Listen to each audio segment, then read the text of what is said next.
Bueno, lo que hay que decir también es que no saben lo útil que está siendo para Nativa y para este programa en particular, poder contar con los especialistas de Oceana, la organización no gubernamental que se ocupa de nuestro mar, tenerlos con nosotros para hablar justamente de la problemática marítima y la problemática pesquera. Cada vez que ellos vienen traen temas y ponen el énfasis en cosas que vale la pena discutir.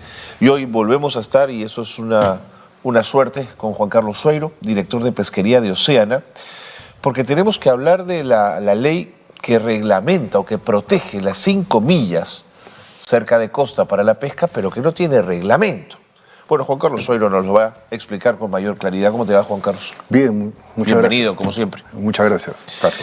La ley 31749 establece una protección para las primeras 5 millas marinas. La protege de la pesca industrial.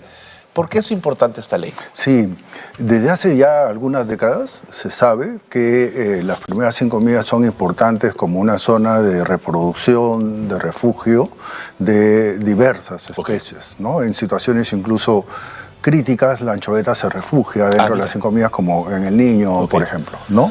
Y ya desde entonces, el año 92, se habían establecido restricciones para operaciones de pesca dentro de las 5 millas, ¿no? Principalmente era la flota industrial de cerco la que tenía la restricción de no operar dentro de las 5 millas. Esa es la importancia de lo de las 5 millas, ¿no?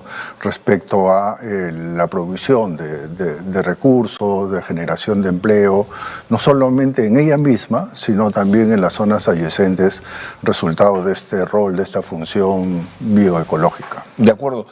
Quiero poner a tu disposición algunos puntos para discutir la ley.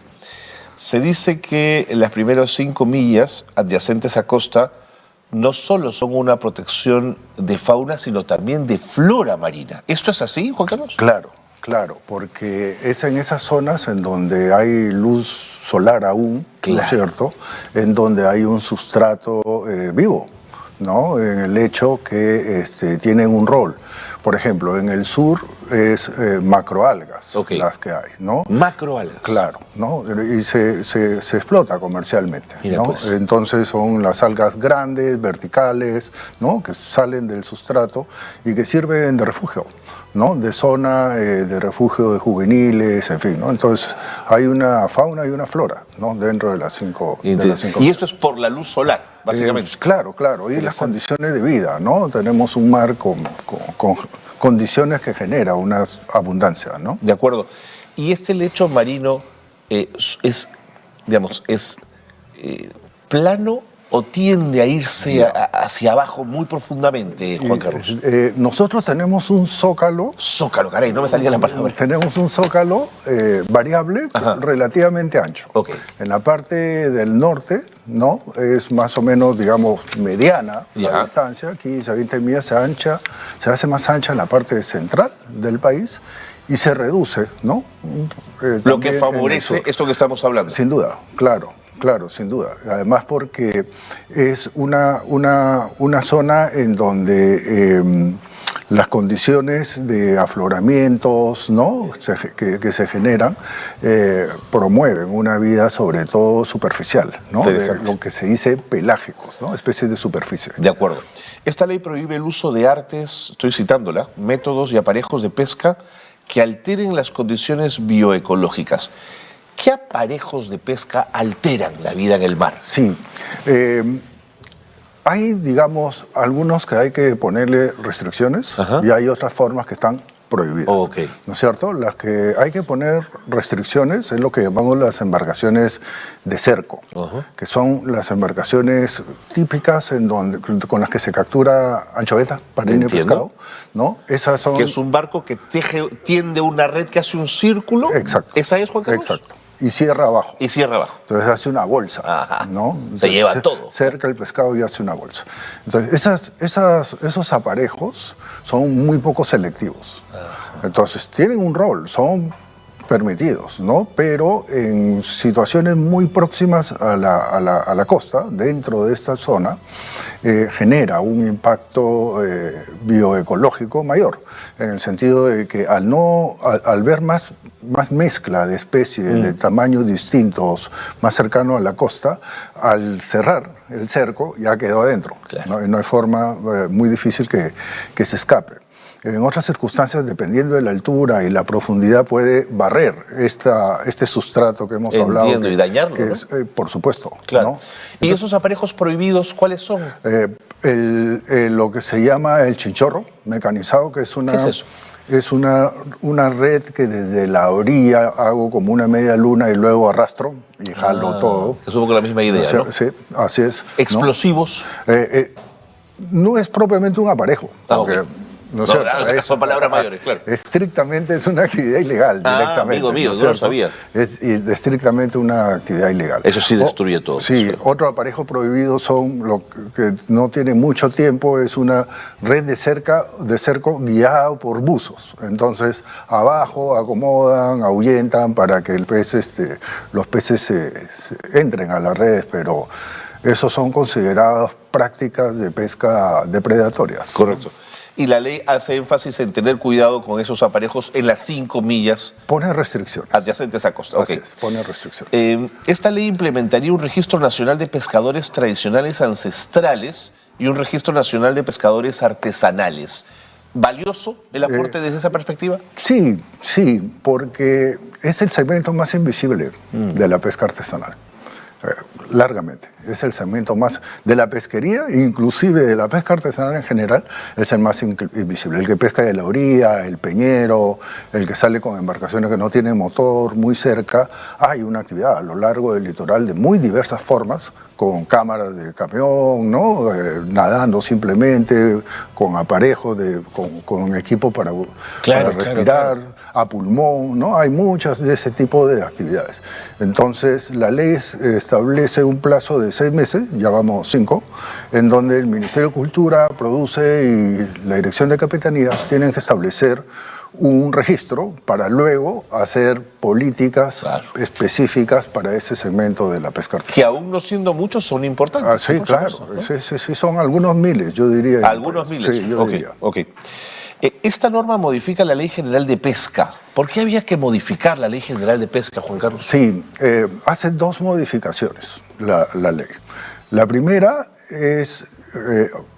establece varias cosas y hace 2 modificaciones en la ley, ¿no? Lo que decíamos, el registro, en otra parte de la ley establece que se definan mecanismos de participación, de transparencia, ¿no?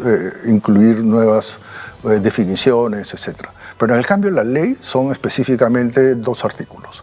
El artículo 20 que crea un estatus, una categoría de flota que se llama de menor escala. Okay. La ley tenía 2 categorías, flota industrial y flota artesanal, y en la flota artesanal estaba todos, pues, absolutamente claro. Todos. Claro. Entonces se ha creado una flota de menor escala, que es esta flota de cerco, que no es industrial, pero que utiliza de manera similar el aparejo para pescar, ¿no? Que ha dejado de ser artesanal para ser considerado menor escala. Ya algunas partes de embarcaciones de cerco ya eran consideradas de menor escala. En el registro de pesca de anchoveta consumo humano directo, en el registro de lo que se llama el ROP de Tumbes, que tiene una legislación propia particular de protección de las 5 millas, ese es el primer cambio. Y además el Ministerio tiene como encargo definir qué es predominancia de trabajo manual. Okay. Es un término que es necesario. Que hay que acotar. Sí. Y la segunda modificación, que es la más importante en términos de lo que trae esta ley, creo yo, y que ha generado también más debate, son 2 restricciones. Llevar a fuerza de ley la restricción de 5 millas de la flota industrial, que antes era un decreto supremo, ¿no? Y que por lo menos 3 veces fue modificado, ¿no? Y la otra modificación es establecer 3 millas para esa flota de cerco de menor escala, ¿no? Como una línea de restricción nueva o adicional, por decir así, frente a estos impactos que hemos mencionado que ocurren.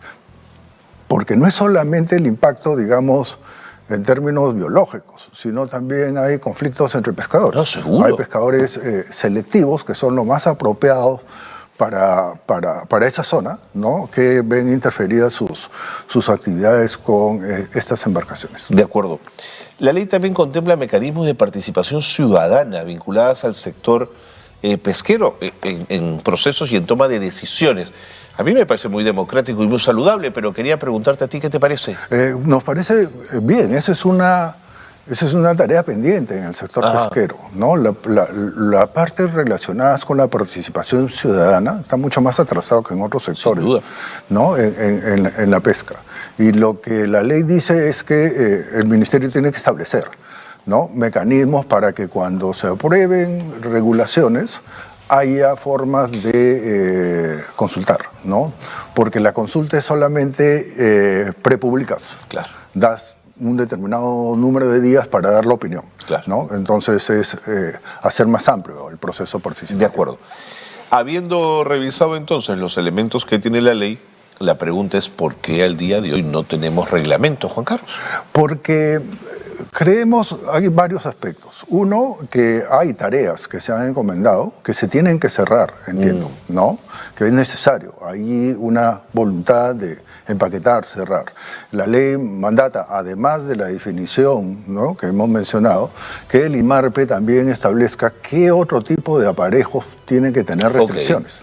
La ley solo establece una restricción como tal de las embarcaciones de cerco, de 3 millas. Y manda que con informe de IMARPE se establezcan que otros aparejos tengan que tener algún tipo de restricción, ¿no es cierto? Pero eso no es complejo de elaborar, Juan Carlos, es una lista que hay que hacer, no me parece tan... ¿O sí lo es? No, o sea... No es un tema nuevo.